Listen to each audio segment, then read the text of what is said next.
Salve, salve pessoal, bem-vindos ao podcast O Caminho com o Dr. Silvio Pova Júnior. Eu sou o Silvio, sou o host desse podcast. Hoje eu estou muito feliz porque hoje eu vou conseguir fazer uma conversa bem legal com a doutora Luísa Cominato.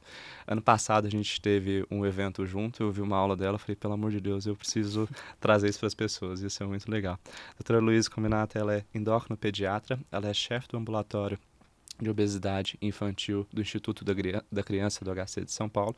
E eu acho que a gente tem muita coisa para aprender com ela hoje, para falar desse tema que é muito prevalente, crescente e que a gente precisa conversar um pouco melhor sobre isso.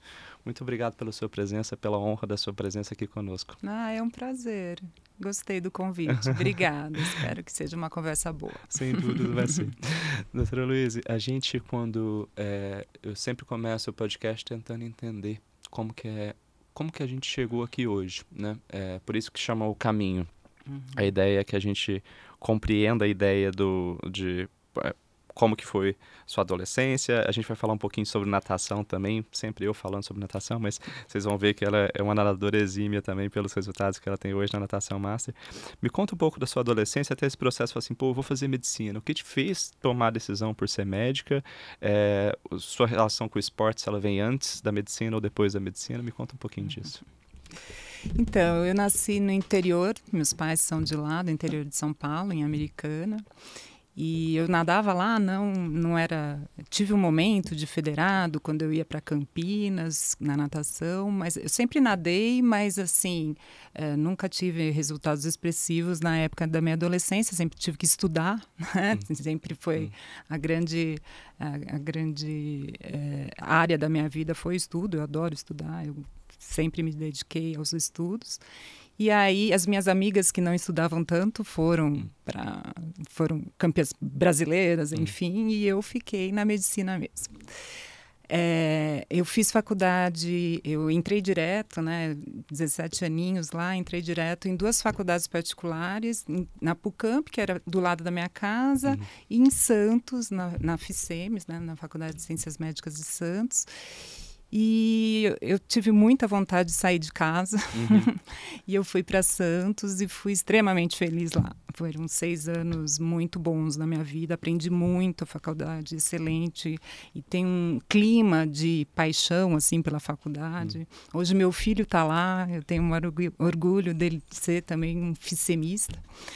E lá a natação aflorou demais, porque... essa questão de paixão pela faculdade é uma coisa muito louca. E eu comecei a treinar muito e fiquei muito focada também no esporte, além da medicina.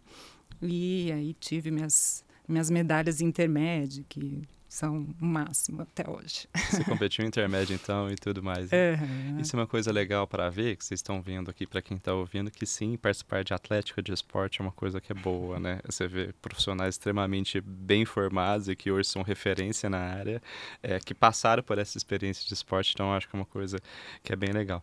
Durante a faculdade, então você conseguiu conciliar, talvez... E os treinos aqui em São Paulo são puxados, né? Assim, o pessoal para competir em intermédio geralmente tem 3, 4, 5, 3 treinos por semana, né? Você conseguiu conciliar bem essa relação de... Então, o nosso treino era na hora do almoço. Então, a gente tinha 2 horas de almoço, dava muito tempo de treinar, voltar para a aula. Às vezes, as pessoas iam me tirar da aula, a aula primeiro lugar, mas conseguia treinar todos os dias. Santos é uma cidade pequena, né? Então, é fácil a locomoção.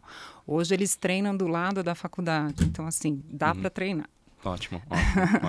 Então, uma coisa junto com a outra. Às vezes a gente tem muita ideia que uma coisa é auto-exclusiva, mas acaba não sendo.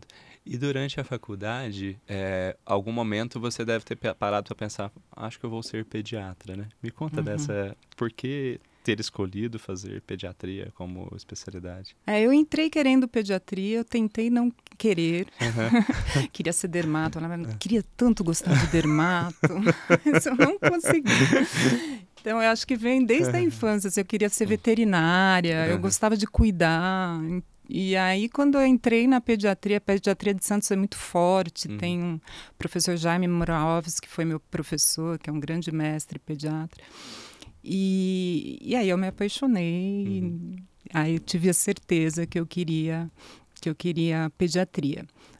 Eu também flertei com a endócrino já na faculdade. Eu tive ótimos professores de endocrinologia, aprendi muito, gostava da área, mas a pediatria era meu encanto. E aí, quando eu entrei na residência em pediatria, aí eu realmente me encontrei na endocrinologia. Legal. E você fez pediatria aqui em São Eu Paulo ou em fiz Santos? isso. Não, aí eu tinha meio um pavor de São Paulo, né? Então, eu nem prestei as faculdades aqui de São Paulo na época. Mas o HC ficava aqui, né? Eu sempre falo isso, que se o HC fosse em outro lugar, eu teria ido para outro lugar. Mas aí eu passei na residência aqui no Hospital das Clínicas, no Instituto da Criança, e estou lá até hoje. Legal, legal. E você, durante a pediatria, alguma coisa te balançou, além da endocrinopédia, assim? Ou foi endocrinopédia e tudo? Como é que foi? A pediatria é muito legal, né? Tem muitas áreas legais. O TI é legal, mas tem um lado muito triste, né? De, às vezes, perder pacientes. Então, isso mexia muito comigo. A primeira vez que eu fui dar notícia de um paciente que faleceu, eu chorei junto com a mãe. Eu falei, acho que eu não estou muito preparada para esse tipo de conversa de uma criança falecer. Acho que isso é a coisa mais triste do mundo para uma família. Mas flertei com algumas especialidades, mas a endocrinologia, além de ser encantadora, assim, todo o processo fisiológico é muito legal, a prática clínica também é muito, muito diversa e muito gostosa do dia a dia.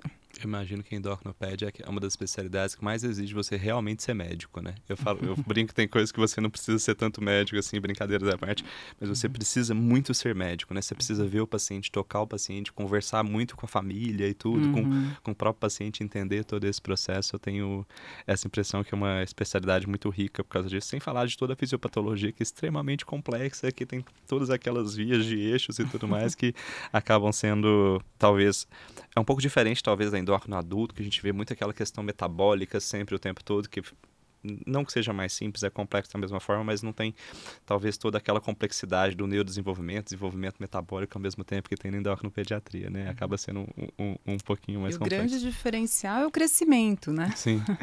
Então, tudo pode atrapalhar o crescimento e é uma questão de ajuste fino, né? Para que essa criança consiga crescer bem, se desenvolver bem. Isso acaba sendo... E até para a gente entrar no tema, para falar sobre talvez obesidade infantil, você sempre teve nesse meio de obesidade infantil, das questões metabólicas, digamos assim, nas crianças?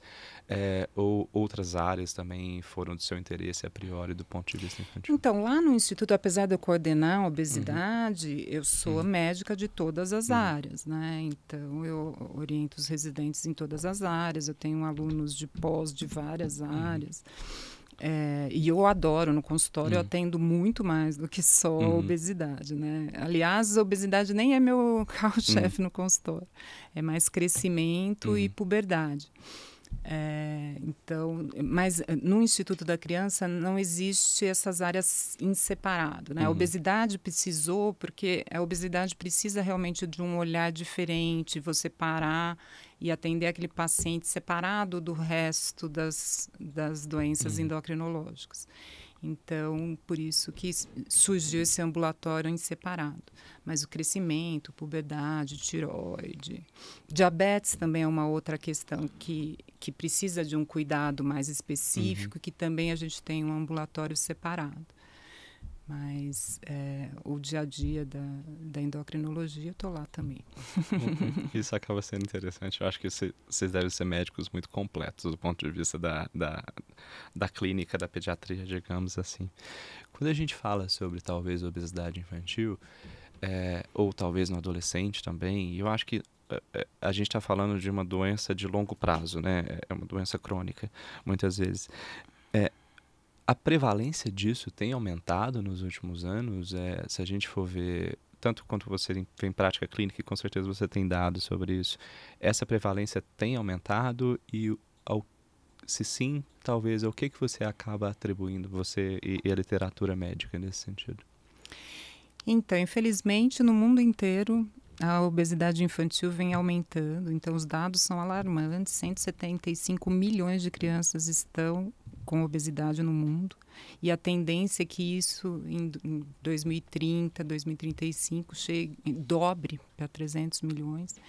Então, é uma grande epidemia e que, infelizmente, existe poucos trabalhos para tentar minimizar isso, principalmente no Brasil. As políticas públicas grandes, né, nacionais, praticamente inexistem no Brasil. Existe muita coisa no papel, mas que na prática a gente não vê acontecer. Então, tem muita coisa para ser feita para a gente tentar minimizar esse avanço da obesidade. A gente tem, então, praticamente um Brasil inteiro só de crianças com obesidade no mundo, 175 milhões, né? É muita gente. É muita gente. Chama muita atenção para isso e talvez a repercussão de saúde que a gente vai ter disso a longo prazo, né? Como estratégia pública, muitas vezes, existe aquele papo de $1 investido é igual a $10 de retorno nisso, e talvez seja esse um dos maiores exemplos que a gente poderia, né? E o que seriam estratégias que a gente poderia pensar publicamente, que eu posso falar assim, eu realmente atuando sobre isso, eu reduzo a chance dessa doença acontecer, da obesidade acontecer? O que a gente poderia estar fazendo, talvez como país ou como mundo, digamos assim, para tentar atenuar isso? Então, organizações internacionais estão tentando resolver essa questão, né? A OMS, ela fez uma cartilha que são pilares para minimizar a obesidade infantil no mundo. Então, vai desde a pré-concepção, então a mulher não engravidar com sobrepeso, durante a gestação manter uma dieta equilibrada, não ganhar muito peso na gestação, durante a fase da lactância, aleitamento materno, até parto normal também está associado com proteção à obesidade, alimentação nos primeiros anos de vida. Então, tem uma questão importante nos primeiros anos de vida, de como fazer essa alimentação, não deixar essa criança já ganhar peso nesses primeiros anos de vida, ter acesso a uma alimentação saudável. Nas escolas também, a OMS frisa a importância das escolas de ter uma alimentação adequada, que boa parte dos países as crianças ficam praticamente o dia todo na escola, e a escola precisa ter essa responsabilidade também. E aí, quando a criança já está com obesidade, ter acesso a um cuidado específico, né? Então, assim, as cartilhas estão desenhadas, o Brasil já tem planos para isso, mas na prática é sempre muito difícil acontecer. Então é interessante que talvez a prevenção da obesidade infantil ela começa antes da própria criança existir, né? Começa talvez ali com a mãe, né? Isso acaba sendo algo muito interessante, que mostra um circuito que ele é extremamente complexo, né? Para a gente começar a atuar sobre isso, talvez ali no planejamento gestacional dessa mãe, ali com o ginecologista, se você está falando sobre exercício físico, sobre dieta, talvez você está prevenindo um processo de obesidade infantil e a longo prazo, a prevenção da adiposopatia, da doença metabólica cardiovascular que vai acontecer no fim desse espectro se a gente deixar ele correndo de longo prazo aqui. E dentro desse sentido, quando a gente fala sobre essa condição, algumas questões eu acho que acabam sendo importantes que eu queria tirar dúvidas com você mesmo, dúvidas genuínas, assim.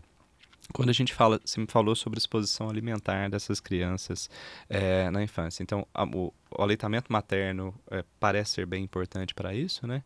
E quanto à exposição a alimento, principalmente talvez vamos conversar sobre açúcar. Obviamente, se falar que você vai tirar açúcar de uma pessoa, eu acho que a gente está vivendo num mundo irreal se a gente conversar sobre isso.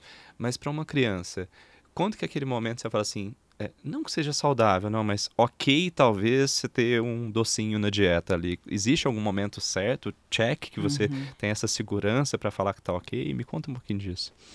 Então, isso é bem claro na literatura. A partir dos 2 anos, a primeira oferta de doce pode ser feita. Então, nos 2 primeiros anos de vida, o recomendado é que não se exponha a doce. Outra questão que mudou em pediatria foi a questão dos sucos. Mesmo os sucos da fruta, isso a gente usa cada vez menos. Então, aquele suquinho que tinha, não sei se na sua época de pediatria ainda tinha aquele suquinho, começa com suco de laranja. Então, hoje é fruta. Né? A gente tem que expor as crianças às frutas in natura e não aos sucos, porque o suco também tem muita caloria, né? Uma laranja tem 50 calorias, um suco vai aí umas 3 laranjas, pelo menos. Então, é uma caloria ali que a criança não precisa. E muito rápida, né? Um minutinho você resolve essa caloria, né? Exato. E aí a fruta tem a fibra junto, né? Tem uma questão mais importante aí para a nutrição. Legal. E quanto à atividade / exercício físico, quando a gente fala sobre adultos, a OMS fala pra gente 150 a 300 minutos de atividade moderada por semana, ou 75 a 150 minutos de atividade intensa. Eu tenho minhas ressalvas um pouco contra isso, porque eu acho que a gente deveria olhar mais capacidade física do que isso, porque isso falseia muito quando a gente vai falar para os estudos. Mas o que a criança deveria fazer, ou o que a gente deveria orientar para crianças quanto a nível de atividade? Obviamente a gente não vai falar para a criança, faça 5 de 1 quilômetro com pace de 7, isso não existe, né?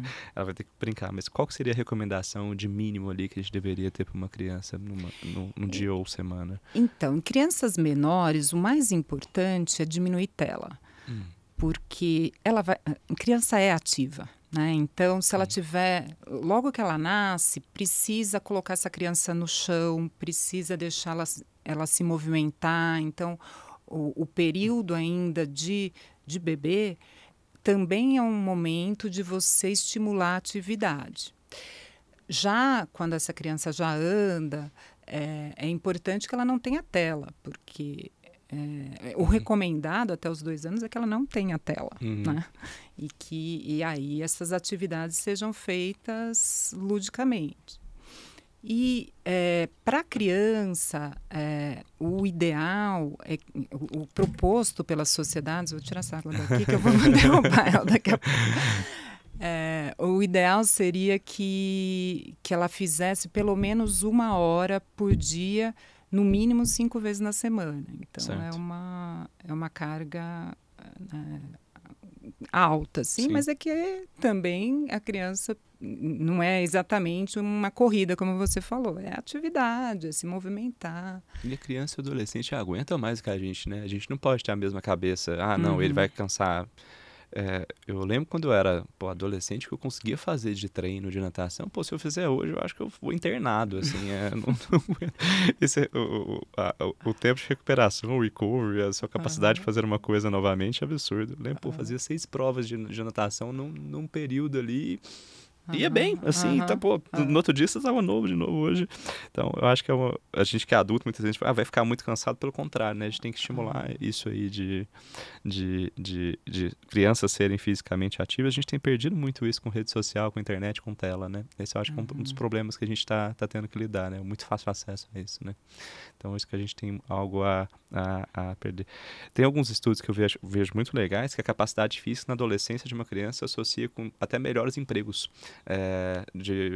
Tem mais chance de ser C-level, mais chance de ganhar mais, de ter menos afastamento de trabalho, sem falar de todo o benefício metabólico cardiovascular por isso. Então, quando a gente pega um paciente no consultório, no adulto, obviamente, utilizava-se IMC até pouco tempo atrás, assim, ele acaba sendo bem fidedigno, percentual de gordura. Como é que eu estabeleço o diagnóstico de uma criança que tem, eu poderia chamar de sobrepeso ou obesidade, ou só uso o termo obesidade na criança? Como é que eu faço esse diagnóstico no consultório de obesidade infantil? A obesidade infantil também, a característica, como a gente faz o diagnóstico, é pelo índice de massa corpórea. Teve aí umas revoluções com um novo estudo aí, mas pediatria acabou não fazendo muito sentido, as mudanças. O que difere é que a gente usa as curvas de normalidade, né? Como a criança está em desenvolvimento, ela está crescendo, não existe um IMC fixo. Então, esse IMC vai variando conforme o crescimento e a idade dessa criança. Então, é considerado abaixo de 5 anos obesidade quando ela tem um Z-score de mais 3. Que né, acima de 95%, bem acima de 95%. Já a criança entre 5 anos até o adolescente, até o final aí da adolescência, é considerada obesidade quando ele tem um Z-score de mais 2, ou percentil acima de 95 de IMC. Certo. E nesse paciente estabelecido o diagnóstico, aí pondera-se terapias não farmacológicas, obviamente, e a gente vai discutir um pouquinho mais tarde sobre terapia farmacológica. E o que são questões que a gente sempre tem que ver para pensar em terapêutica? Uma dúvida que eu sempre tenho eu imagino que na obesidade infantil o tratamento da família é tão importante quanto do próprio paciente. Talvez você não consegue fazer o segundo sem fazer o primeiro, né? Como é que é esse contexto? Você precisa ter uma entrevista com os pais também para entender tudo? Me conta um pouquinho disso. Então, a consulta pediátrica não existe sem os pais, né? Então, até no adolescente, a gente até tem um momento só com o adolescente, mas os pais estão sempre presentes. Então, a família é extremamente importante. Todos os guidelines que você vai ler de obesidade infantil, de tratamento na infância e adolescência, cursa com a vertente de atendimento familiar. Então, essa família precisa entender o contexto e precisa ajudar. E o que a gente vê também, que também isso é comprovado cientificamente, que quando os pais têm obesidade, essa criança tem 80% de chance de ter obesidade. Então, é um contexto, além de genético, muito de estilo de vida mesmo, né? Então, se a gente não mudar aquele ambiente em que a criança está, ela não vai conseguir perder peso. E uma coisa que acontece muito também em pediatria é a criança magra, que é a irmã da criança com obesidade.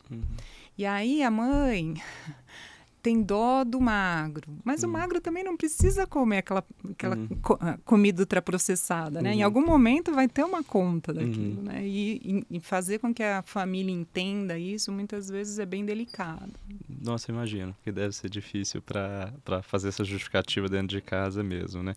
E dentro desse cenário de família, a proposta terapêutica hoje, imagino, seja tratar a família, né? Você vai ter que acabar colocando todo mundo no meio da jogada. E como é que acontece isso, assim, no real life, no dia a dia, no tete-a-tete? Porque eu acho que seria triste isso, mas como que eu consigo abordar essa criança e, ao mesmo tempo, trazer a mãe e o pai para eles terem a contemplação que parte da doença da criança está associada também com o que eles estão fazendo ou deixando de fazer? Como é que a gente faz isso? Vocês mesmos tratam? Vocês mesmos começam a intervenção? Faz uma consulta em família? Como é que acaba sendo esse cenário? Então, a consulta geralmente é com um dos cuidadores, né, o pai ou a mãe, e a gente sempre convoca o segundo, né? O pai ou a mãe. Geralmente é a mãe que vai na consulta. Por exemplo, no Instituto da Criança, a gente tem uma equipe multidisciplinar, então a gente tem assistente social que ajuda com isso, né? De até fazer a convocação dos pais. Tem famílias que têm um avô, uma avó que é cuidador, então a gente chama essas pessoas para a consulta também. Então a consulta é sempre feita com um cuidador e muitas vezes a gente convoca o segundo, o terceiro cuidador para falar todo mundo a mesma língua, né? Legal. No adulto eu vejo muito, na minha experiência de prática clínica ali, que eu começo a tratar dos dois do casal e acaba que o outro vem para ser tratado junto. Hoje a gente tem uma eficácia terapêutica muito boa, graças a Deus, por causa de recursos tecnológicos que a gente consegue aplicar hoje, mas isso acaba sendo interessante porque essa coesão de família eu acho que funciona muito bem. Não adianta nada se na prescrição dietética uma pessoa está ali, o nutricionista falou que tá uma salada com frango e a outra pessoa está comendo fast food, né? Isso, a chance de falha acaba sendo muito grande.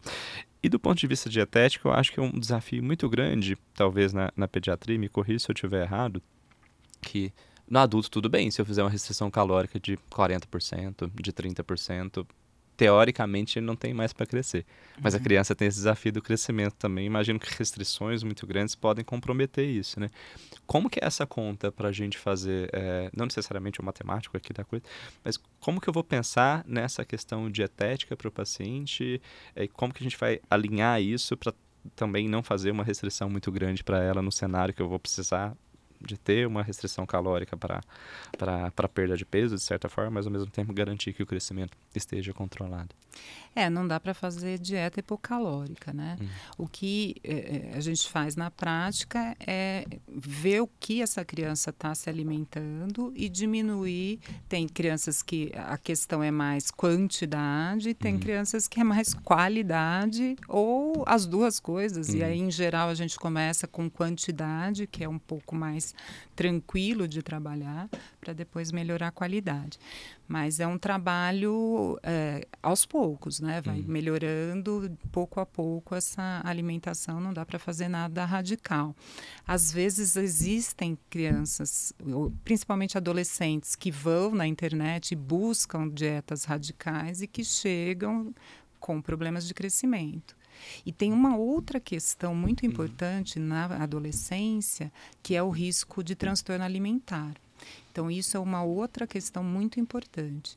Então, eu tenho algumas pacientes com anorexia no consultório que foram adolescentes com obesidade e que fizeram uma restrição, tiveram conversas não muito legais com os profissionais e que acabou virando a chavinha aí para um transtorno alimentar que é muito mais difícil de conduzir, né? Muito mais grave. Talvez muito mais complexo, né? Trocar algo pior nisso, né?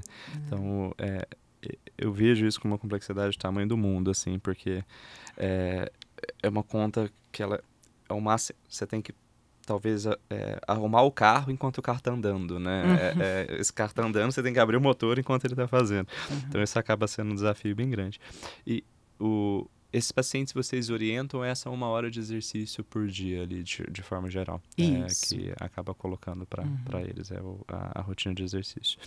E muitas vezes, no adulto, a gente coloca medicação para tratamento de obesidade. Hoje a gente tem isso reduz risco, eu como cardiologista vou falar, reduz risco cardiovascular. Então, isso acaba, obviamente, quando você faz direitinho, não tudo reduz risco cardiovascular. E algumas estratégias farmacológicas eu imagino que pode ser utilizado na criança também, né? Qual a frequência da gente propor isso para o paciente e o que talvez a gente tenha validação para utilizar para esse paciente a nível de consultório, obviamente sempre associado à medida do estilo de vida. Então, para adolescente, tudo já mais estabelecido, tudo não, mas as duas principais drogas no mercado estão...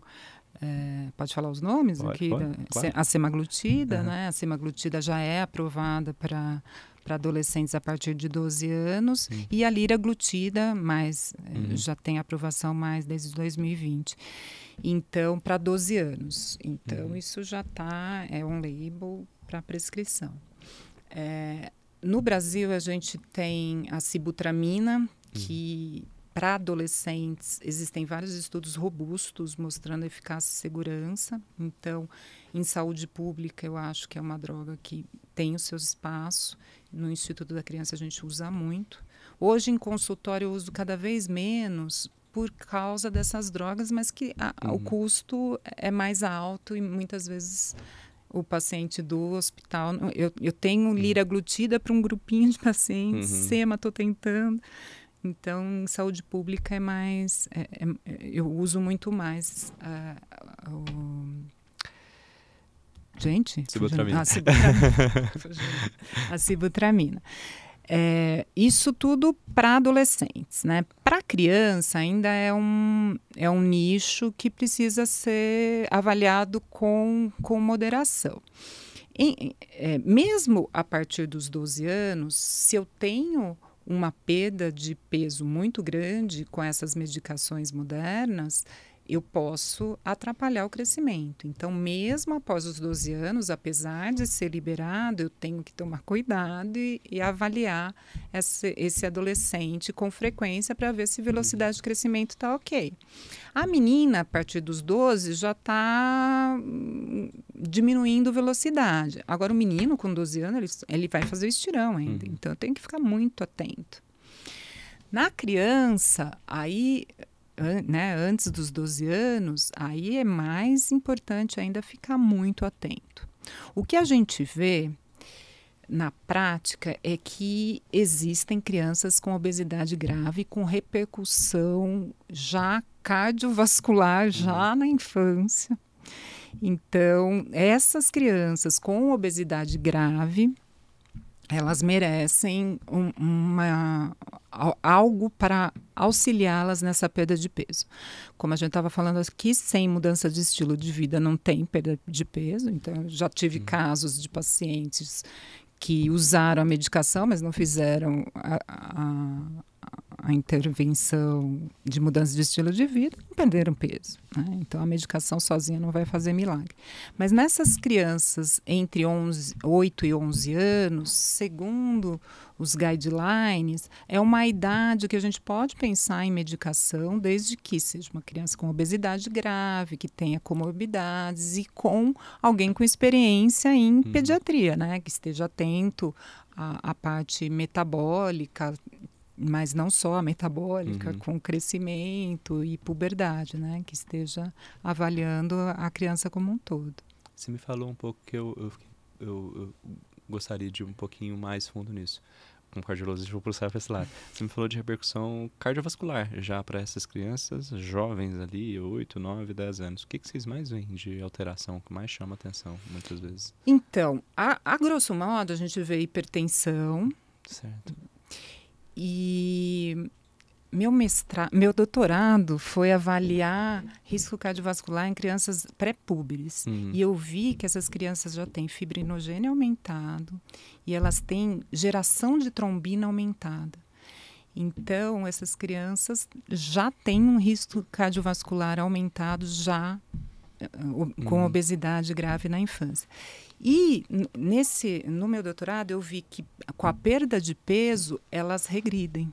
Então, aí é o mais importante de tudo, né? É a gente tratar essa criança. Lógico, a prevenção é importante, mas quando eu estou com uma criança com obesidade, principalmente obesidade grave, eu preciso tratar essa criança, porque ela vai ter problemas sérios cedo, né, no futuro. Muito legal. Legal. A gente talvez a gente corrobore isso, aquela ideia do risco inflamatório exagerado que esse paciente tem, né? Uma impressão minha, mas eu acho que a gente ficou muito tempo sem falar sobre inflamação, porque a gente ficou meio sem muito ter coisa para fazer. E eu acho que ter vindo os análogos de LP1, a gente voltou a falar sobre esse tema porque a gente começou a ver curva, né, de uma forma mais substancial, com isso. A queda de PCR ultrassensível que a análise de LP1 faz é absurda, né, para paciente que tem obesidade. Eu acho que isso voltou um tema para ser um tema, ainda bem, voltou a ser um tema na moda, na medicina, para a gente falar sobre isso. Voltou a falar sobre fibrinogênio, eu acho que a gente ficou um bom tempo sem falar sobre esse assunto e ver isso acaba sendo interessante. Interessante como é que fibrinogênio está em tudo, né? O tabagista também tem fibrinogênio alto ali, né? E você para de fumar, o fibrinogênio limpa e tá na obesidade infantil também, então isso acabou. Não era na minha listinha de exames, assim, de um paciente, sabe? Fibrinogênio acabou se tornando nos últimos tempos. E me conta uma questão de dose. Quando a gente vai falar sobre paciente com obesidade infantil, muitas vezes, clavulin, você vai trocar a dose. Da criança para o adulto, da criança para o adulto. Tem aquela correção de dose e tudo mais. Não lembro muito bem como faz, mas existe lá a dose por quilo. Existe uma correção de dose específica ou é a mesma dose padrão que a gente utiliza para o adulto? Então, as canetas não tem muito como a gente fazer doses menores, né? Mas o que existe muito em pediatria é a gente manter a dose. Então, por exemplo, a liraglutida, a gente não precisa chegar em todo paciente a 3 miligramas. Nos pacientes menores, pode ser que eles se mantenham bem com uma dose menor. Então, vai progredindo a dose, mas para numa dose menor. no nosso ambulatório, como a gente trata obesidade grave só, então a grande maioria precisa realmente dos 3 miligramas para perda de peso. Mas tem alguns que ficam ali, 1,2. No consultório eu vejo mais ativamente, não sei porquê, talvez seja uma questão de adesão mesmo. Os pacientes no consultório, raramente, por exemplo, a SEMA, eu tenho adolescentes com obesidade grave, mas raramente eu preciso passar de 1 miligrama. Legal. Então, E existe algum ponto que o paciente perdeu um peso que chama muita atenção, que você dá uma freada no tratamento? Você fala assim, talvez eu não vou progredir. Existe algum peso... com quanto tempo ele retorna na primeira prescrição? Como é que você ajusta isso? Vamos pensar que você começou 0,25 de SEMA ali. Existe algum ponto que na pediatria eu vou ficar preocupado? Você, perdeu demais, dá uma freada, assim. Imagino que não tem isso tão escrito em diretriz assim, mas que vocês na prática falam assim, vou dar uma freada. Me conta um pouco disso. Então, é a queda do IMC, a queda da curva do IMC. Se essa curva tiver uma descida muito importante, aí a gente repensa. Isso acontece na prática com todo o tratamento, né? Porque tem esse fantasma do transtorno alimentar para a gente o tempo todo. Então, às vezes, tem paciente com MEV, com mudança de estilo de vida, que começa a perder demais e a gente para e vamos olhar o que está acontecendo. Né? E com medicação também. Então, começa a cair demais na curva de IMC, muito rápido. Em geral, as consultas são a cada 30, 45 dias, tanto no consultório como no hospital, enquanto tiver com obesidade. Aí, no sobrepeso, dá para a gente... espaçando as visitas. E o tempo todo, assim, além do IMC, é velocidade de crescimento. Ver se essa criança mantém velocidade de crescimento adequada. Então vai estar sempre olhando toda essa questão de altura, quando é crescendo e tudo. Então, imagino que mais jovens também, circunferências e tudo mais, que acaba fazendo. Dentro disso, existe alguma coisa que do ponto de vista nutricional, de suplementação, que faça sentido para esses pacientes? Talvez olhar para a proteína, alguma coisa para isso? Literatura muito escassa? Me conta um pouco disso. Então, no que vem mudando muito em pediatria também é o conceito da necessidade proteica. Então, hoje a gente sabe que a proteína é um alimento que dá uma saciedade. Então, é importante nos tratamentos ter proteína nas refeições, inclusive nos lanches. O que a gente vê na prática no Brasil é que os lanches têm muito carboidrato e quase nada de proteína, se não tem nada, né? Na maioria das vezes.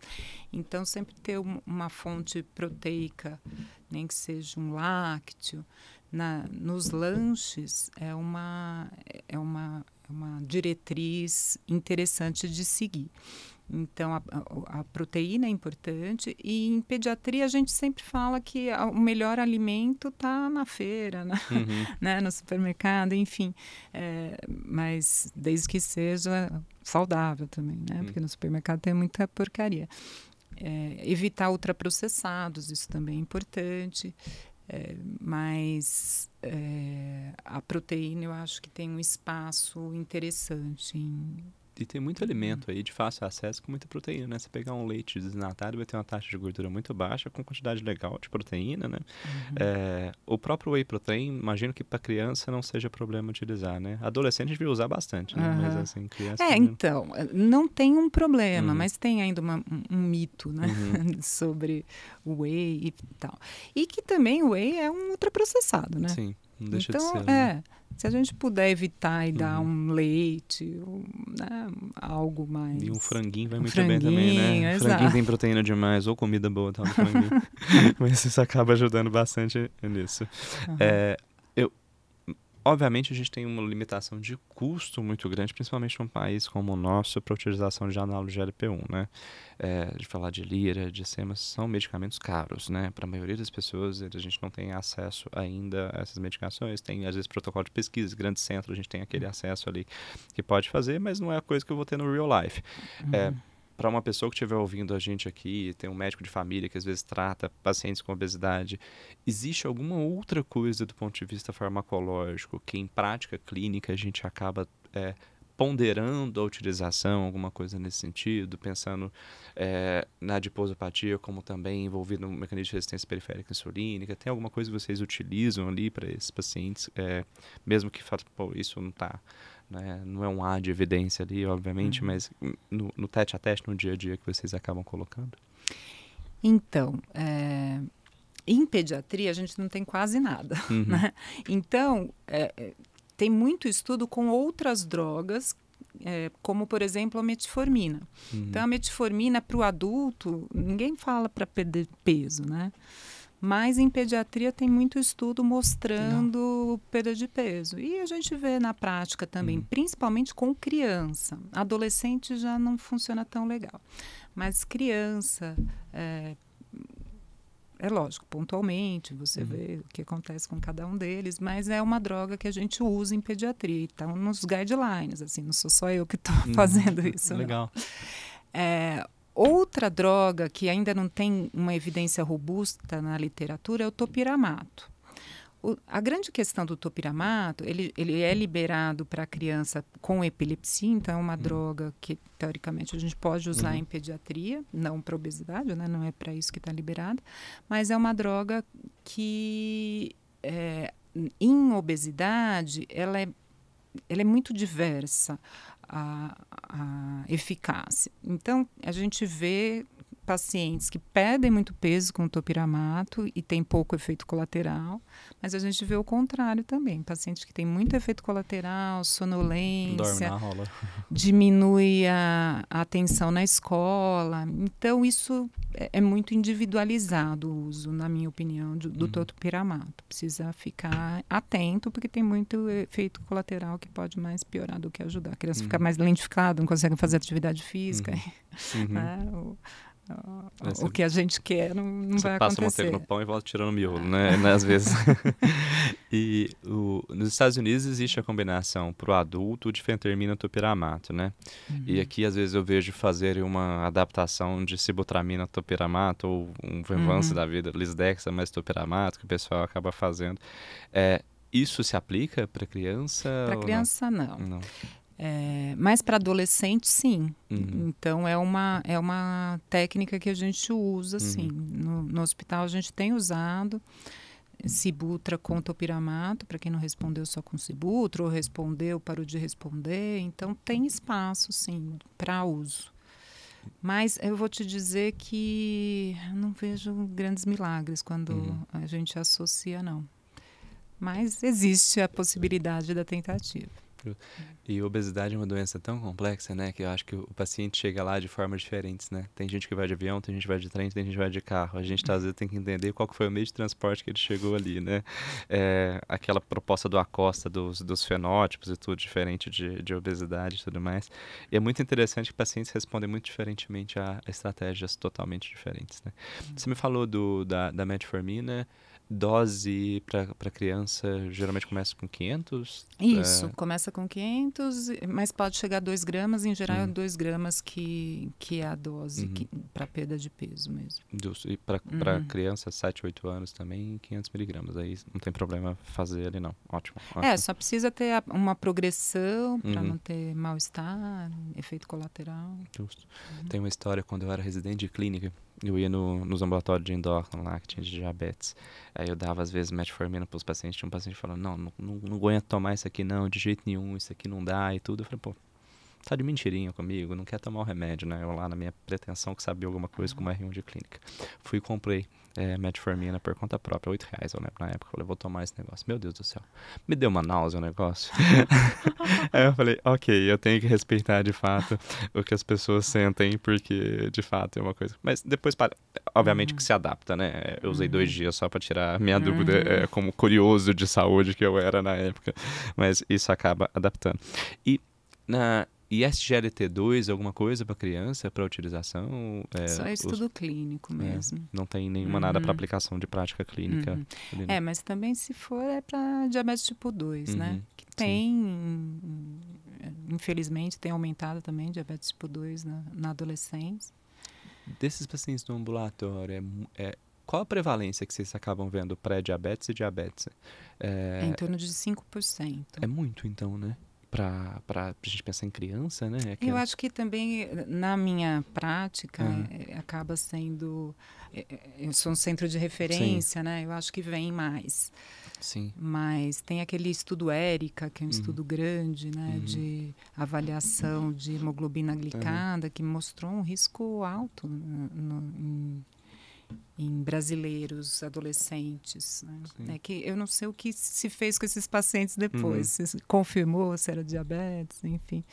Mas, principalmente nos grandes centros e em pacientes com obesidade, um risco aumentado de diabetes tipo 2 pela glicada, né? Sim. Nossa, chama muita atenção, porque se a gente for parar para pensar uma pessoa, quando a gente tem uma exposição de 20 anos a diabetes, se a gente teve ali aos 50, aos 70, é uma exposição de risco cardiovascular absurdo. Se eu estou falando de uma pessoa de 10 anos que desenvolveu diabetes tipo 2, eu estou falando de uma exposição muito grande, né? É pior que isso. O que os estudos mostram é que esses adolescentes, eles têm complicações graves mais cedo. Então, é pior do que o tempo de exposição. Mesmo com pouco tempo de exposição, eles têm complicações graves mais cedo. Imagino que ele seja pior do que o diabético tipo 1, né? Ou não? Ou vocês têm alguma prática? A curto prazo, sim. Do... A curto prazo, sim. É porque o diabetes tipo 1 tem complicações agudas a médio prazo, né? Hipoglicemia, lipodistrofia, mais cedo. Mas essas complicações crônicas, no tipo 2, é mais precoce. Nossa, interessante isso. Interessante. Eu acho que o Brasil talvez seja um dos países muito interessantes por causa da nossa junção talvez de genótipos aqui totalmente diferentes, né? Eu estava vendo um podcast recentemente daquele Ralph Defronzo, que ele é nefrologista, mas ele fala muito sobre resistência insulínica e tudo mais, que é dependendo da região dos Estados Unidos, que eles têm muita obesidade infantil com diabetes já, e outros com muita obesidade infantil com não tanto diabetes, né? Interessante o tanto que a mesma doença vai manifestar de formas diferentes, aí vai ter pâncreas que funciona diferente, tecido adiposo que funciona diferente, músculo que funciona diferente, tanto que isso acaba sendo a complexidade da doença é muito... Tirzepatida pode usar imagino para criança não tem nada de estudo ou tem para menos de 12 anos? Vai sair os estudos. Tem os estudos já com criança, mas ainda não saiu. Mas com criança com tipo 2 é muito raro. Então, geralmente é depois dos 10, 11 anos. O mais novo que a gente tem chegou agora, um paciente com 12. Mas, em geral, é depois mesmo. E aí as drogas já estão aprovadas a partir de 10 anos para diabetes tipo 2. Pode utilizar. Análogo de LP1, metformina. E aí dá para mandar ver tudo, ótimo, porque aí você protege esse paciente. E rotina laboratorial, alguma coisa específica que vocês falam para não solicitar por causa de confusão ou que sim deve ser solicitada por causa de avaliação prognóstica e de controle de forma de rotina? Então, a grande dúvida, né, é se faz ou não a insulina, né? Então, sempre me perguntam isso. Mas, para diagnóstico, a insulina na infância não tem grandes consensos do corte para ser falado, ser classificado como resistência insulínica. Mas, se tiver uma insulina alta mais a acantose, então a acantose, na verdade, é que faz o diagnóstico, né? E isso, todo consenso fala isso, porque virou meio uma panaceia de todo mundo pedir insulina. E aí você vê a pessoa magra, sem acantose, mas com uma insulina alta, tomando remédio. Né? O que é isso, né? O que estão fazendo? A inversão da utilização do... Um exame que é para tirar a dúvida, que ele se torna o primeiro na cabeça de muita gente, né? Mas eu gosto da insulina na prática para eu acompanhar aquele paciente. Então, é a mesma coisa de fazer uma bioimpedância. Também é legal para eu acompanhar esse paciente, né? Então, para eu ver como está evoluindo aquele paciente. Poxa, super legal. Essa semana eu atendi uma adolescente que tinha uma insulina de 30, agora está de 4. Coisa mais linda, né? Sim. Todo mundo fica feliz. A cantose diminuiu, está todo mundo feliz. Então, isso é interessante para acompanhar a evolução desse paciente. E também o que eu vejo na prática da insulina é as pessoas repetindo muito rápido. Ah, veio alta, daqui 2 meses repete. Não vai ter mudado ainda, né? Você tem que ter um histórico aí, pelo menos a cada 6 meses. Não adianta ficar pedindo toda hora insulina, que demora para... Essa dinâmica ficar mais clara, né? Eu concordo com você, pelo amor, quem sou eu para falar qualquer coisa, mas eu gosto muito da insulina quando eu olho junto com triglicéridos e HDL. Aí eu acho que fica uma informação muito rica, porque insulina vai gerar trigliceridemia aumentada, então eu acho que junto os dois eu gosto dessa informação. Existe uma plausibilidade que o maior nível de insulina se associa com mais risco cardiovascular também, né? Apesar de... Acho que tratar a insulina, nossa, é um too much que a gente vê muita gente fazendo e gera muito estresse para muita gente quando interpretado errado, né? Então, acho que acaba sendo um exame... Talvez um exame de especialista, né? Mais do que de geralzão, assim, de você sair pedindo, deixa eu colocar um arrodo aqui, uma insulina no meio Não, e gera muita dúvida, porque tem muita fake news, né? Tem que deixar a insulina abaixo de tanto. Gente, calma, não é assim, né? Baseado em quê, né? Assim... E em adolescente tem uma questão muito importante, que existe uma resistência fisiológica na adolescência, porque tanto o hormônio de crescimento que está mais alto, quanto os hormônios sexuais que estão mais altos, eles geram uma resistência insulínica. Então é muito complexo você avaliar uma insulina num adolescente. Então, quem não entende, melhor não tentar mexer ali, porque vai ter muita dúvida, né? Vai gerar confusão. Também, né? Assim, a depender da sua refeição, talvez se eu coletar uma insulina na segunda de manhã é diferente de você coletar numa quinta de manhã, né? Tem toda essa variabilidade. Se você perdeu a mão um pouquinho mais no fim de semana, você vai estar num contexto um pouco pior. Então, chama um pouquinho de atenção, de fato. Triglicéridos, vocês sempre acabam colocando? Sim, colesterol, triglicéridos, glicemia, glicado. É uma outra coisa que mudou, né? Porque você é mais jovem que eu, mas há alguns anos atrás, a glicada, ela só servia para prognóstico. Né? Hoje ela é para diagnóstico também. Então, a glicada é um exame importante. No exame físico, começando ali do exame físico, sempre olhar a circunferência abdominal. A gente usa muito a circunferência abdominal com altura, para ver risco cardiovascular também. Avaliação da pressão. A gente pede, na prática, a avaliação cardíaca também para os pacientes. Aliás, você vai gostar, depois eu te conto. De um trabalho que a gente está fazendo lá sobre avaliação com strain no eco de pacientes de 6 a 12 anos, e a gente já está vendo alteração no strain nesses pacientes com obesidade grave e também melhorando com a perda de peso. Então, tem luz no fim do túnel. Mas a obesidade também, a gente precisa em pediatria olhar outros nichos, né? Não ficar só no colesterol, nos triglicéridos, na glicemia. Então, outra questão importante de olhar, além da parte cardiovascular, que é importante, é o fígado. Então, a gente vê muita esteatose. A gente está querendo olhar também a fibrose dessas crianças, mas ainda não tem muito consenso de como fazer diagnóstico, a não ser com biópsia, né? Então, mas pelo menos um ultrassom eu acho necessário fazer para ver se essa criança já não tem gordura no fígado, que a gente vê com certa frequência. Uns 20% dos meus pacientes têm gordura no fígado. Chama muita atenção, né? E a gente ficou muito tempo sem olhar para a esteatose hepática, né? Voltou agora a falar um pouco mais de esteatose, pelo menos no adulto, não sei na criança, mas...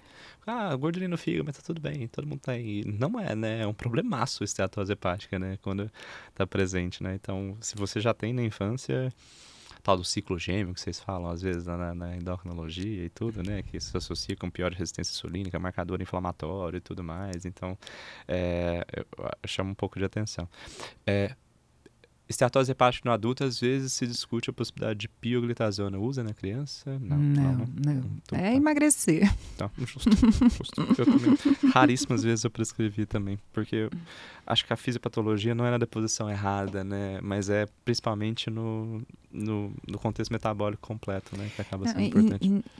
Eu acho que em adulto também, mas em pediatria eu acho isso tão complexo. Você tem lá uma criança, um adolescente que está hipertenso, que está com dislipidemia e está com obesidade, qual a chance dele estar com essas coisas por outro motivo? Sim. Né?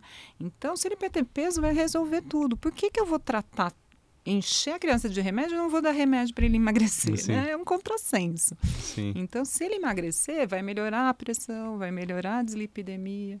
Então, o caminho é esse. A mesma coisa com a esteatose. Se ele emagrecer, vai melhorar a esteatose. Então, se você esse é o caminho. Corta um tronco de uma árvore, todos os galhos foram cortados também, né? Às vezes a gente está apagando muito galho a galho de uma árvore e acaba sendo um desafio por isso. Mas eu acho que é legal a gente falar sobre esse tema metabólico infantil, porque se eu acho que a gente deixar muito tempo isso passar, e a gente vai ter muita complicação de saúde em pacientes muito jovens, né? A gente tem visto nos últimos 10, 15 anos um aumento de evento coronariano, e isso não é por causa de pandemia, não, pelo amor de Deus, vacina não tem nada a ver com isso. Isso é até dado pré-pandêmico e tudo. Em jovem, né?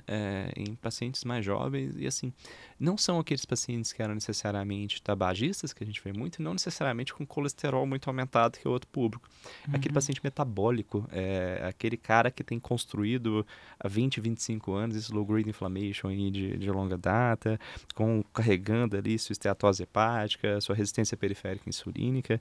E eu acho que o ponto para a gente agir é muito mais cedo, né? Quanto mais cedo a gente conseguir mexer nesse paciente, eu acho que é mais fácil. Eu fui uma criança, eu me considero portador de obesidade. Eu tive na infância, eu era o mais gordinho da sala e tudo mais. E a coisa que mudou minha vida foi natação. Assim, sem dúvidas foi... minha mãe me levava para natação todo santo dia, né? Todo santo dia. Eu lembro certinho ela me falando que... eu morava em Uberlândia, nadava lá no Praia Clube, não sei se já deve ter ido competir lá, né? Treinei lá a vida inteira. E, ela falava pra mim, não, o céu tá azulzinho, tava uma chuva e tudo, mas ela me enganava, eu já acordava e eu acabava indo de qualquer forma. E isso foi o que me normalizou, digamos assim. É interessante porque eu lembro que eu passei no nutricionista na época, não consegui seguir muito, mas foi o esporte que me pôs na coisa. Assim, o pertencimento a isso me fez querer que as coisas funcionassem. Aí eu descobri, obviamente, se eu perdesse um pouco mais de peso, eu teria mais performance esportiva. Na hora de colocar aqueles trajes era mais fácil, eu estava mais magrinho e tudo. Então, se a gente conseguir colocar, talvez, políticas públicas para a gente ter capacidade de pôr as crianças em esporte, né? Eu acho que vai ser uma coisa muito legal. Você põe aqueles... não sei, eu não imagino que seja tão caro fazer isso para política pública quanto é um monte de outra coisa que a gente faz, né? Com certeza até um pouco mais barato do que se a gente tivesse que investir. Obviamente é importante farmacologia, mas colocar crianças no esporte talvez seja um dos games mais importantes que a gente está precisando colocar, né? Eu sinto falta disso, é uma coisa que eu gostaria realmente que a gente tivesse melhor, sem falar de todo o benefício para o esporte, independente de tudo. Em adultos, pessoas que tem obesidade, que faz exercício, tem o risco cardiovascular praticamente atenuado, né? Então, eu acho que a gente tem que começar a pensar sobre isso. Vocês têm muitos casos no consultório, ou de hospital, de crianças, assim, que você coloca no esporte, engata e o negócio vai e que você consegue segurar? Eu tenho várias histórias no consultório de pacientes que chegaram com obesidade, alguns eu mediquei, mas o que mudou a vida deles foi o esporte. Então, um deles eu usei semaglutida, é um paciente com obesidade grave, ele fazia 2 dias de natação, não curtia muito, meio empurrado, e aí ele perdeu peso. Quando ele perdeu, ele se descobriu no basquete. Então, esse menino hoje joga basquete super bem, super engajado, não usa mais medicação, porque ele mudou a vida dele e conseguiu manter a perda de peso, manter o peso adequado com o esporte, certamente. E o outro caso é um menino que só fez mudança de estilo de vida. Assim. E hoje ele é jogador de basquete, os dois jogam basquete. O outro é jogador agora do Palmeiras, que é um time super forte e tal. Tá todo feliz e tá magro. Né? Que legal, então, que legal. Histórias legais assim, do esporte. E no âmbito do hospital também, a gente tem vários pacientes que engajam no esporte e que melhoram. Esporte melhora tudo, né? Sem dúvidas, sem dúvidas. Não tem uma coisa que não melhora. E esse pertencimento eu acho que é muito legal. E às vezes tem uma questão de, talvez meu filho não queira fazer, quem sou eu pra falar isso? Mas é porque às vezes não achou certo, né? Às vezes a gente tá pondo ele pra nadar e ele quer correr. Às vezes ele quer jogar basquete. A gente é um país apaixonado por futebol. Quase toda criança tá com uma camisa de futebol o tempo todo, né? A gente pode fazer isso talvez um pouco melhor. Isso eu acho que é um desafio que tem. Mas esporte, de fato, é uma das coisas mais legais que existem. E talvez o primeiro contato que eu tive contigo foi no nosso grupo da Competition, que eu sempre via você falando ali. Você é nadadora master, não só nadadora, como recordista paulista de natação master. Isso mostra talvez que a excelência muitas vezes ela segue vários pontos da vida ao mesmo tempo. Me conta dessa sua experiência como nadadora master, como que isso tem sido na sua vida nos últimos tempos? A natação sempre fez parte da minha vida, mas no Master tem no Master é tudo mais tranquilo, né? Não tem tanta pressão. A gente faz porque gosta, por amor mesmo. Então, eu comecei a nadar na Competition há mais de 20 anos, mais 30 quase. Desde que eu comecei a residência em São Paulo, eu busquei um lugar que tivesse natação master e aí achei do lado ali do HC tem uma competition do Oscar Freire e tinha um técnico que era muito admirável, Ricardo Santos. Infelizmente ele faleceu, mas era uma pessoa que era agregadora e todo mundo participava ali daquele grupo. E a minha vida, muita coisa na minha vida aconteceu nessa natação master.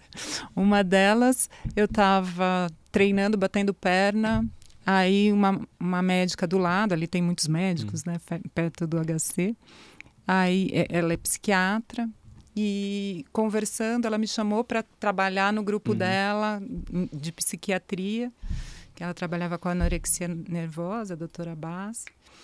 E fiz meu mestrado com anorexia lá com ela. E hoje a gente é sócia no consultório, então rendeu muitos frutos aí. Outra história legal é que a Ana Paula Souza, que também está lá no nosso grupo, eu me separei há uns anos atrás, enfim, e ela me apresentou o meu marido atual. Então, eu tenho o Luca, meu filho mais novo, fruto dessa apresentação da Ana Paula, que me apresentou meu marido. Então, muita coisa acontece naquele grupo ali de família mesmo. Isso é legal, porque eu acho que esporte sai uma... A gente pensa na medicina... Eu acho que um dos grandes ativos de medicina é network. Assim, a gente, obviamente, você tem que ter uma formação boa, mas assim, o contato é importante. Muitas vezes a gente pensa que esse network vai ser feito só dentro das paredes do hospital, né? E às vezes não. Às vezes o que te põe em contato com uma pessoa que pode te ajudar por qualquer motivo ou que vai ver um talento que você tem dentro do cenário de uma identificação outra que não a medicina, né? Que vocês possam conversar um pouquinho sobre qualquer outra coisa. É legal, eu tenho um amigo meu, que ele é cirurgião cardíaco. Eu acho que as primeiras 15 vezes que eu conversei sobre ele, a gente não conversou sobre o tema cardiologia e cirurgia cardiovascular. A gente conversou sobre o Ironman, a natação e tudo mais. Depois, obviamente, a gente acaba entrando na parte técnica, mas esse network eu acho que é muito bem-vindo, que o esporte pode acabar trazendo pra gente. E hoje você treina quantas vezes por semana? Pelo menos 4. 3 piscinas e 2 vezes musculação. que depois de uma certa idade precisa uma musculação. Acho que depois dos 6 meses de idade, musculação é bem-vinda já. E que ajuda na performance, claramente, né? Acho que a natação mundial tem evoluído muito nisso, na velocidade, cada vez mais colocado musculação, mas acho que para a saúde global também tem uma questão muito importante para isso. Eu gostaria de treinar mais, mas a medicina continua, os estudos e a medicina continuam em prioridade. Às vezes a vida não deixa, né, fazer tudo isso. E quanto de volume, mais ou menos, você põe de natação na semana? Eu sou velocista, né? Não precisa muito. Uns 2.000 por dia. Não, mas tá bom. Então, para quem tá ouvindo aqui, 2.000 de natação, proporcional mais ou menos 8 km de corrida 3 vezes por semana, que você consegue fazer tocando consultório muito bem, fazendo todas as suas atividades no hospital de clínicas e toda a sua questão como pessoa, família, mãe, esposa e tudo mais. Então dá para inserir, né? Dá para todo esse cenário ser inserido. Seus pacientes sabem que você é fisicamente ativa? Muitos descobrem, porque eu não fico falando. Eu sou meio tímida de ficar falando disso.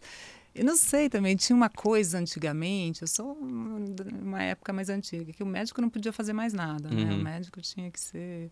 E isso foi mudando também. Hoje em dia, você ser ativo, você ser... você acaba sendo um exemplo, né, para os pacientes.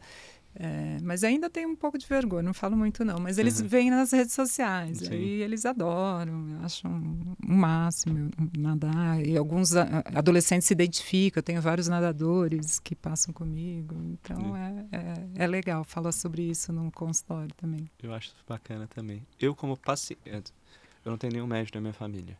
E eu, como paciente, eu gostava de saber que os médicos estavam fazendo exercício. É meio que skin in the game, assim, digamos assim. A gente fez um podcast com o Luiz Vasconcelos, e ele falou que tem dado literatura mesmo. Quando o paciente sabe que você é fisicamente ativo, a chance dele fazer uma adesão maior à atividade física é maior. Porque você não simplesmente mandou ele fazer. Você falou, olha, eu faço também, eu acho que isso é importante. E eu comecei a notar isso. Eu ouço muito podcast americano e sempre tem muita pergunta para os médicos o que eles fazem de exercício. Qual que é a sua rotina de exercício, assim. Porque acredito que talvez a gente seja as pessoas que saibam a informação do exercício, assim, o quanto isso pode fazer bem ou mal e tudo. Então, acho que acaba sendo um dado interessante. E você tira parte dos seus finais de semana para isso, né? Ou, inclusive, ontem você competiu. Me conta um pouco isso está muito bem aderido à sua vida como pessoa, isso hoje, né? Como é que é a sua experiência disso? Olha, antes de eu ter filhos, eu já fui mais atleta de fim de semana, né? Já fui campeonato mundial, já fui em Olimpíada de Master e tal. Depois que os meninos nasceram, eu fico meio culpada de viajar muito para competir, né? Mas quando a competição é aqui em São Paulo, fica mais fácil, né? Então, ontem, por exemplo, eu estava no Pinheiros, numa competição do Circuito Paulista. Mas vou em alguns brasileiros ainda, enfim. E quando eles estiverem maiores, certamente... Um já saiu de casa, né? Um já está na faculdade, o outro está com 13. Daqui a pouco eu vou voltar a fazer isso também, que eu acho o máximo. Uma vez eu fui para a Suécia, eu fui com o Negrini, inclusive. Legal. Foi muito legal. Foi um mundial de Master. Aí foi um pessoalzinho, foi na Paula Souza também foi um pessoalzinho da Comp. E é uma experiência incrível, né? Você poder nadar um mundial de natação, um monte de gente do mundo inteiro, é muito legal. Na mesma piscina, talvez. Hoje os mundiais estão sendo feitos na mesma piscina que o mundial, né? Então, deve ser fantástico, né? Essas piscinas devem ser boas demais. Eu não sabia o que era piscina boa, porque eu treinei no praia a vida inteira. O praia sempre teve uma piscina boa e sei competir brasileiro e tinha só piscina boa. Quando eu vim para São Paulo, que não tinha tantas piscinas, não era igual a piscina da praia, eu comecei a falar, nossa, existe realmente piscina boa. Imagino que essas do Mundial deve ser fantástico, assim, de fazer. E eu acho que essa experiência é muito saudável para todo mundo. Eu gosto muito de ver, assim, porque eu considero, te vendo, que você é uma pessoa, com todo o sucesso possível que um profissional pode ter. E isso, inclusive, é uma admiração que eu tenho. E na hora que eu vejo isso, Obrigada. eu acho, na real, acho mesmo, assim. Tanto que eu te falei, aquela vez que eu vi um evento seu na BES, eu falei, nossa, sou mais fã ainda. E que digamos, essa combinação que se tem de conseguir lidar com tudo ao mesmo tempo, eu acho isso muito legal.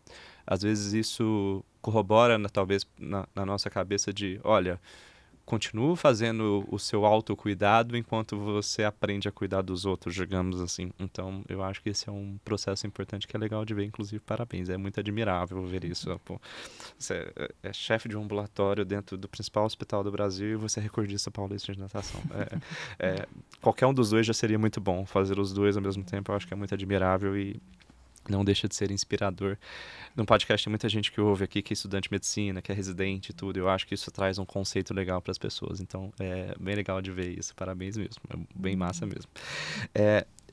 A gente está chegando no finalzinho do nosso podcast aqui, mas antes de já acabar, eu sempre gosto de fazer 2 perguntas não combinadas. Então, eu faço para não ser combinado, que eu acho que essa resposta ela tem que ser feita, não é nada comprometedor, mas ela tem que ser feita na primeira coisa que não vem na cabeça. A primeira pergunta é: qual dica você daria para qualquer estudante de medicina? Uma dica geral. E a segunda seria: qual dica de saúde você daria para uma pessoa de forma geral também? A primeira que veio na sua cabeça. Primeiro do estudante de medicina e depois uma pessoa geral de saúde. A primeira, para o estudante de medicina, eu diria: aproveite a faculdade, aproveite os contatos na faculdade, aproveite todos os ensinamentos, viva aquele momento, viva, porque ele não vai voltar. E são momentos, hoje, meus amigos, meus irmãos de vida são meus colegas de faculdade. E esse networking que você fala, ele é muito importante para o resto da vida, né? Então, conheça todo mundo, faça grandes amizades e estude, né? Também tem que estudar, tem que dar tempo de tudo. Estudar o mínimo, né? Que a gente acaba vendo isso. É legal você falar isso, porque muita parte do contato que a gente tem com as pessoas depende disso. Eu era da Atlética na faculdade, eu tive muito contato com muita gente. Até hoje, os contatos que eu tive de Atlética, de outras faculdades, não é da minha faculdade, obviamente da minha também, mas eles me rendem benefícios profissionais. Olha, eu conheço essa pessoa, um pouco mais profundo que simplesmente eu conheço o currículo dela, né? Que isso é uma coisa legal. E qual dica você daria de saúde para uma pessoa, seja uma pessoa geral, ou talvez para uma mãe que está ouvindo, que talvez se preocupe com a saúde do filho, ou para uma própria criança, qual dica de saúde você daria para a gente aqui? Cuide da alimentação. A gente falou bastante de esporte, mas eu acho que a alimentação também é fundamental. Cuide da sua alimentação, cuide da alimentação do seu filho. Evite ultraprocessados, tente fazer, eu sei que não é fácil, né? Mas tente buscar uma alimentação mais saudável, que isso vai te levar para o resto da vida e com saúde. Gostei disso. Eu pensei que você fosse falar esporte, juro. Assim, geralmente, obviamente, eu sou induzido para trazer pessoas assim, mas muita gente fala sobre esporte, mas eu gostei de você estar falando isso, porque eu acho que traz uma riqueza de um hábito que talvez... A gente fala muito sobre esporte está no hype, né? Mas talvez a gente não fale tanto sobre alimentação, e eu acho que isso é algo muito importante da mesma forma. Doutora Luísa, como é que eu te acho na internet? Se eu quiser marcar, adorei você, quero marcar consulta com você, como é que a gente consegue te achar? Me conta um pouquinho dos seus contatos profissionais, como é que a gente consegue achar isso? Nossa, sou péssima disso. No Instagram eu tô como louise.endócrino, @luize.endócrino, e eu tenho um site também, que é Luize Cominato, só colocar no Google, vão me achar. E contato de consultório, eu consigo te achar pelo Instagram. Quer que eu fale? Pode falar, não tem problema. 11 30 31 7543 é o meu consultório. Então dá para acessar. Eu fico em Pinheiros. Eu também fui da Atlética, não te falei, mas eu também fui da Atlética. E meus amigos de Atlética também continuam na minha vida até hoje. A gente não acaba, não foge do que a gente começa. Old habits die hard, né? A gente não foge disso.